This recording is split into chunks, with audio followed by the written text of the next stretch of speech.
Hello, I'm Matthew Hoelscher with Parent Marriage Coaching, and today I want to share with you the secret of marriage. Now, as a marriage coach, you might be wondering why I'd want to share this with you, because I'm literally going to be putting myself out of business.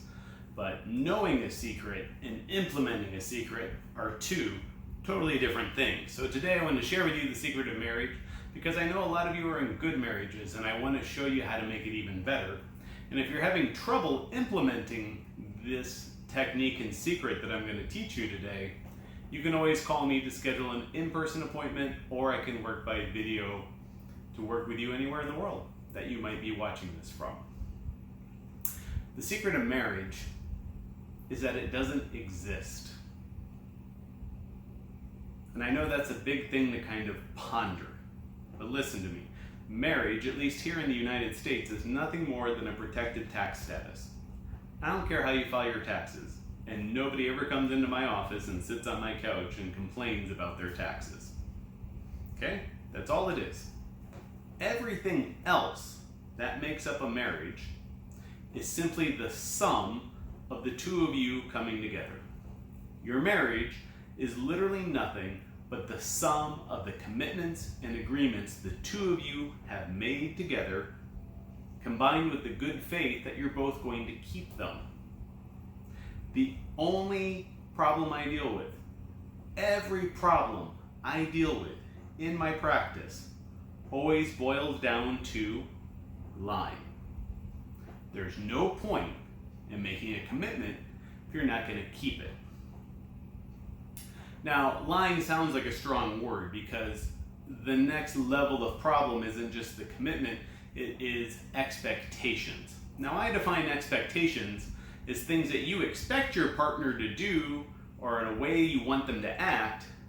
You may or may not have communicated those expectations, and your partner may or may not have heard them and understood them. But when those expectations don't get met, resentments form, and they clog up your desire and your motivation to make your partner feel loved. And if your partner doesn't feel loved, and you don't feel loved, eventually you'll start negative activities to try to get their attention.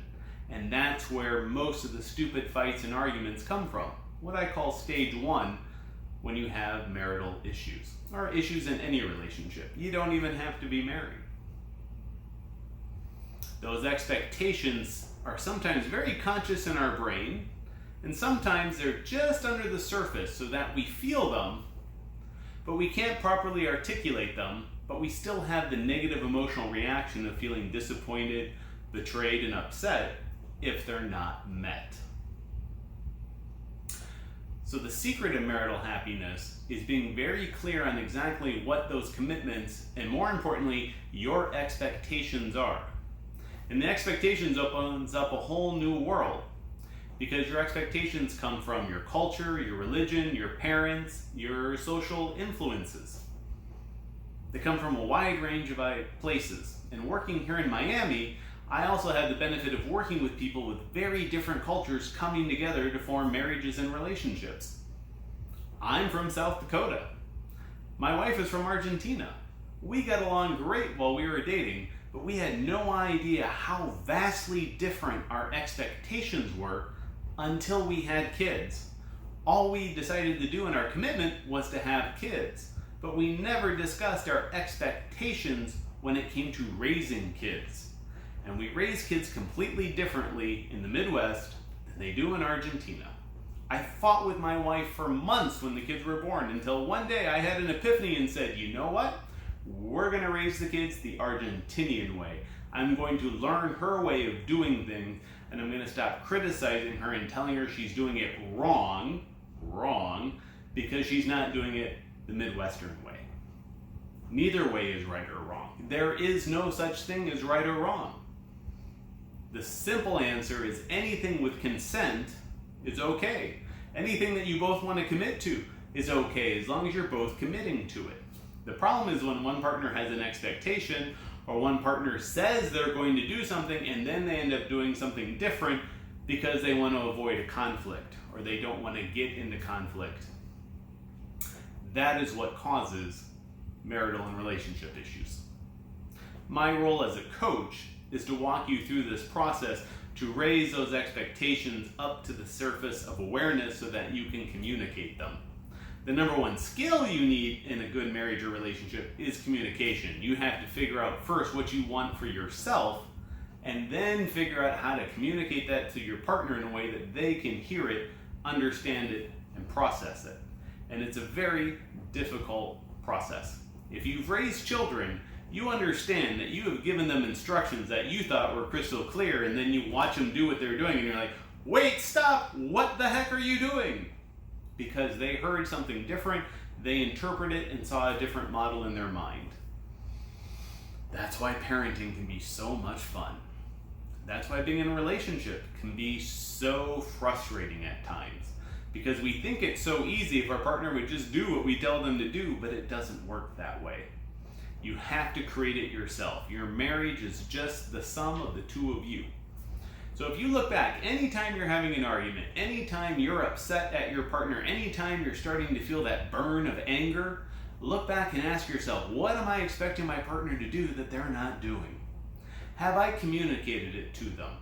And do they understand it? And until you get all the way through that process, you'll never be able to find the peace and the joy and the connection that you want. And if that process is broken down over a long time, or you're under a lot of stress, those resentments will grow bigger and bigger. You'll stop taking loving actions towards your partner, and that's when it feels like your marriage can be perfectly fine, but like an airplane without throttle, it's just slowly falling out of the sky, and you're just waiting to crash. That, my friends, is the secret of marriage. I hope you watch this video and have a nice discussion with your partner about your commitments and expectations.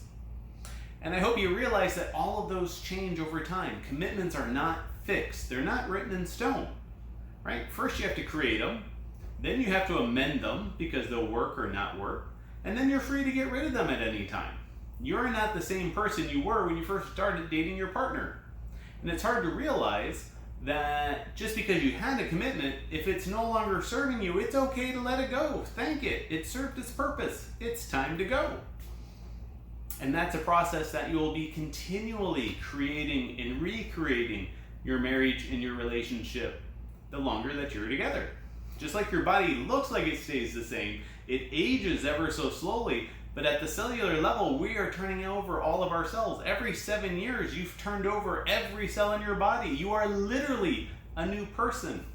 And in a similar way, every 7 years, your relationship is going to turn itself over, and you're going to change, and you're going to have to change those commitments to be in alignment with it. If you need help going through this process, if you need a guide to take you on this journey, that's what I do as a marriage coach. Again, we can meet in my office if you're near Miami, Florida. And if you're online, you can contact me and we can create a Zoom session, and you and your partner can sit down in front of a tablet or iPad, and we can have a great conversation, and I can take you through this process. And once you learn the process, once I coach you on the process, once you've mastered it, you can solve the rest of the problems yourself. You don't need me to babysit you or take you through each one by one. And that's why I get results so much faster than traditional marriage counseling, where they just let you argue and then solve the problem, and they never get to the root issue. And when you're just working at the surface and you're upset by your partner, there's an infinite amount of things that will piss you off about your partner. But once you feel loved by your partner, all that stupid stuff, you just write it off and let it go. Because your partner's never going to be perfect. You're not a perfect partner either. I'm sorry, that's another secret and a truth that you have to let sink in. But if you get to 75 or 80%, that's good enough. That's the best you're going to get in any relationship, and that's okay.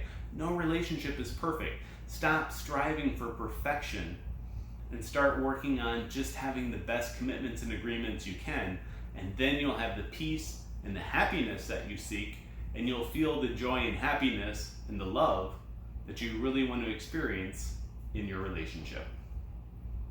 Again, if you need help with this, you can call me at 305-986-2905, 305-986-2905, or go to my website at parentmarriage.com, and you can schedule a free 17-minute call with me, and I'd be happy to jump on the phone and discuss these issues with you personally and see how I can be of assistance to help you create the marriage and relationship that you dream of. I'm Matthew Hoelscher with Parent Marriage Coaching. I look forward to speaking with you soon.